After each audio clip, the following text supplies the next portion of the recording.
we are next going to talk about something that's kind of pivotal to me and I think super interesting. So in this moment of climate urgency, we must collectively transform markets, as we know, to ensure a sustainable, prosperous future. And we're going to hear now from someone who brings a lot of insight to this topic. We're going to hear from Ellen Jackowski, who is Chief Sustainability Officer at Mastercard. And she's going to talk about the opportunity to accelerate the demand-side transition to a sustainable economy by unlocking the power of more sustainable consumer choices. Please welcome to the stage, Ellen.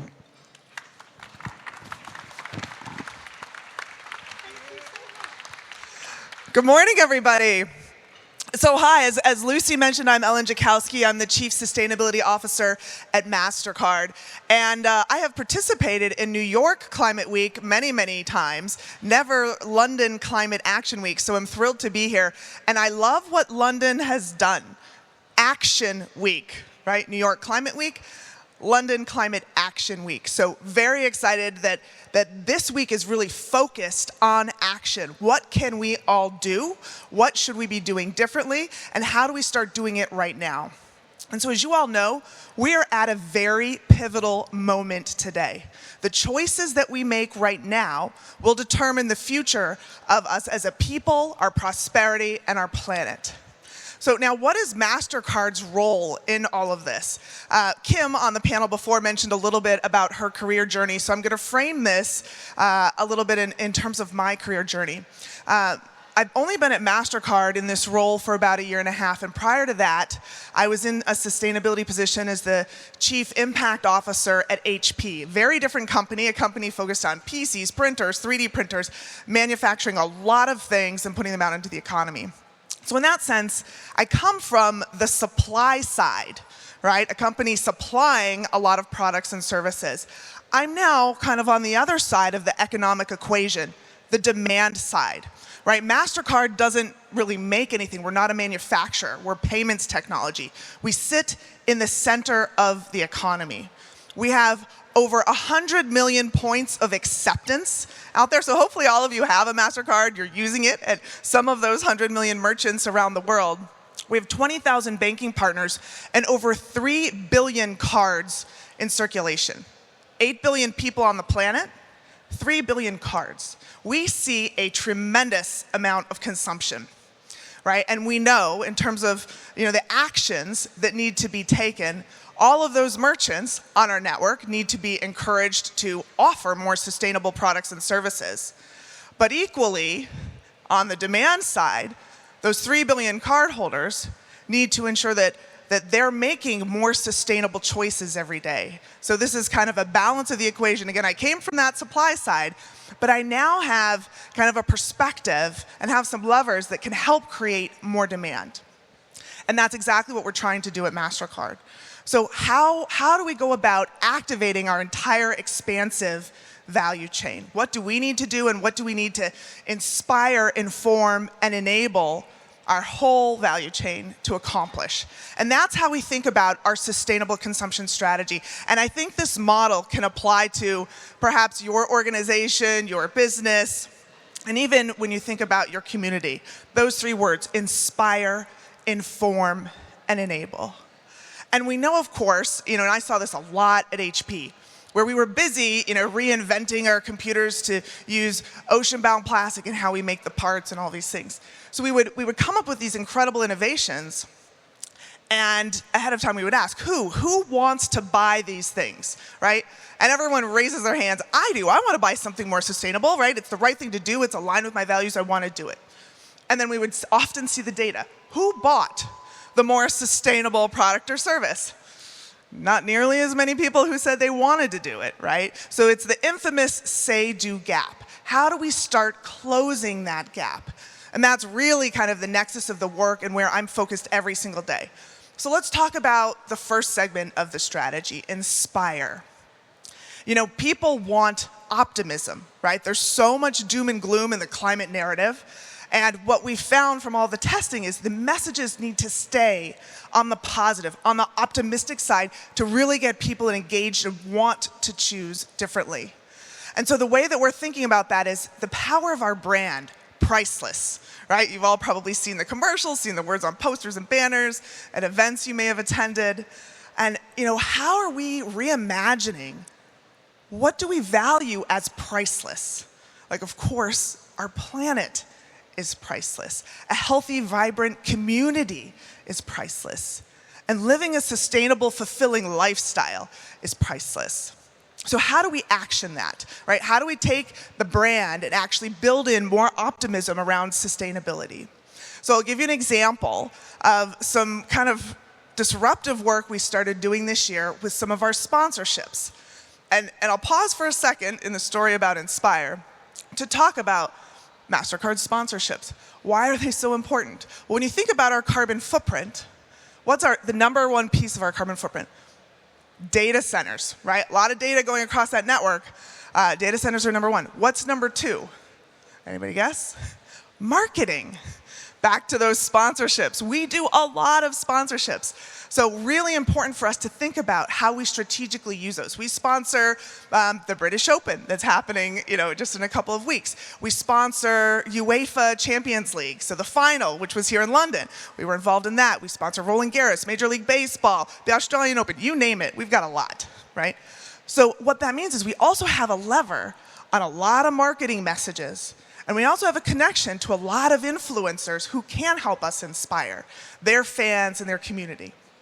So in February, at the Grammys in the United States, which is a big award ceremony for the music industry, we partnered with the #1 artist, the most Grammy-nominated artist, SZA, and she created a new song called Saturn. She dropped it on the Sunday night of the Grammys. We filmed her video in a forest. She was wearing a special dress. If you watch the video, it's got these little seeds sewn all over it. Conservation International, one of our key partners, helped pick those seeds. And then her fans, and she has millions and millions of fans all around the world, could then win access to those seeds. We shipped them in an eco package with a signed autograph that she hand-signed. And it went wild. Her fans loved this, right? They were so excited about it. We also activated with Lyft, where for the month of the Grammys, if you took a Lyft ride, it also went towards restoring a tree, thanks to our partnership with Conservation International. If you signed up with SiriusXM Radio during that month, it also restored a tree for every new sign-up they got when you paid with your Mastercard. We partnered with gaming companies and others to do the same. And what we saw from this marketing campaign was just tremendous. It blew through all of the marketing campaigns we've ever done. The numbers were exponential. And wow, marketing was a little shocked. It was our first kind of test and learn. So what's interesting is we have all these great marketing metrics, right? We know how to measure a successful marketing campaign. But how do we measure? Did that actually inspire SZA's followers? Did it inspire the Lyft riders or the SiriusXM listeners? So more work for us to do to kind of figure that out. But from what we know from kind of our first dip in the toe in this Inspire strategy is people are paying attention. They loved it. We did a similar thing at UEFA at the Champions League final. Hopefully some of you saw. I don't know if any of you read the Daily Mail. But the Daily Mail even covered this. Gareth Bale, who's a big football player, probably all of you or most of you maybe know him, he pledged through a partnership we established with a group called Pledge Ball. He pledged a simple act to drink low-carbon milk substitutes like almond milk or oat milk or soy milk, right? Something simple. And what Pledge Ball did for us is kind of the same idea of how do we leverage famous, amazing, talented football players that have incredible fans. I think UEFA has something like 450 million fans.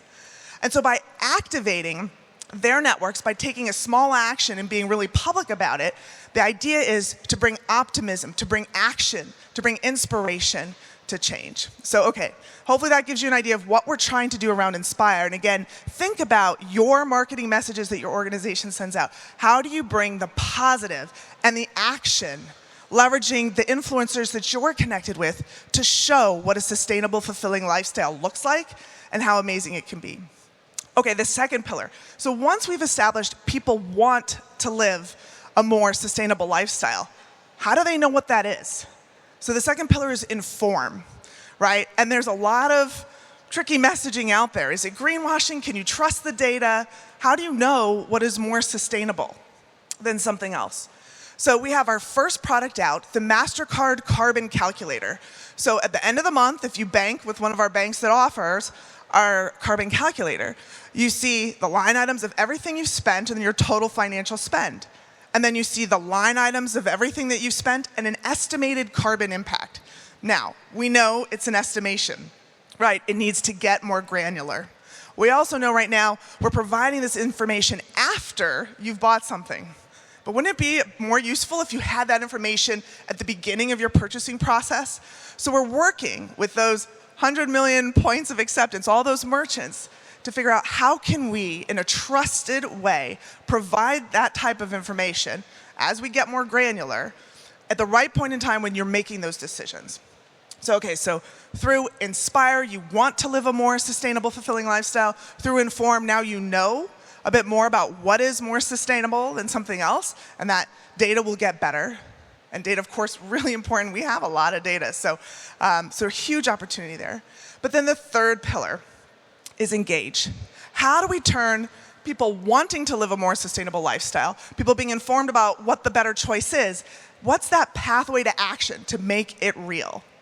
And one of the things I love about being in London is the tube, right? When you ride the tube, I can just tap my Mastercard and go. I don't need to wait in that line like I used to for the Oyster card, right? When I live in New York, same thing. Like when I go to the New York subway, I tap my Mastercard and go in. So my hometown, though, is San Francisco. Can I do it there? I cannot.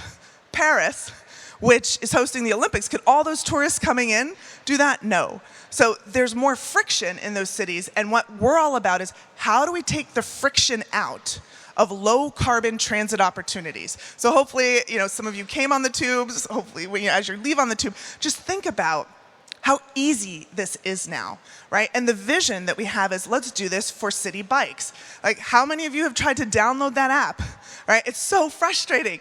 And guess what? If you go to a different city, if you go to Paris or you go to San Francisco or New York, it's a different app, it's a different system. Or wait a minute, I don't want to take the bike, I want to take the scooter in the same city. A whole nother thing.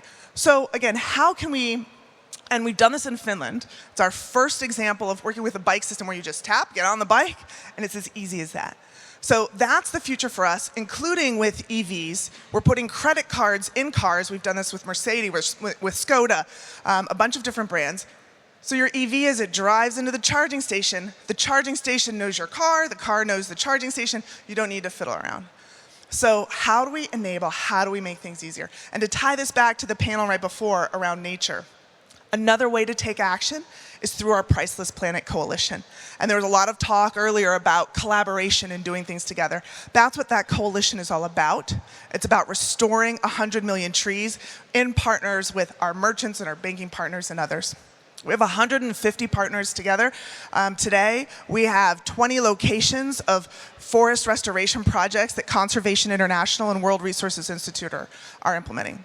So that's the vision.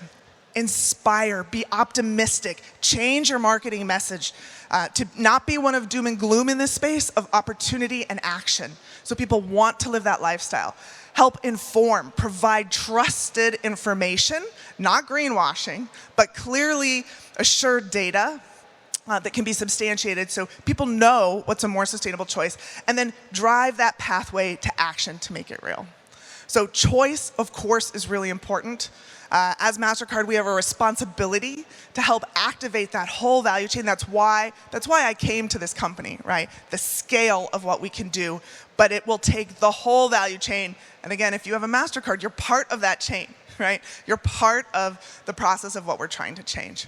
So thanks for the time today. Enjoy London Climate Action Week, and keep it embedded in action. Thanks, everyone.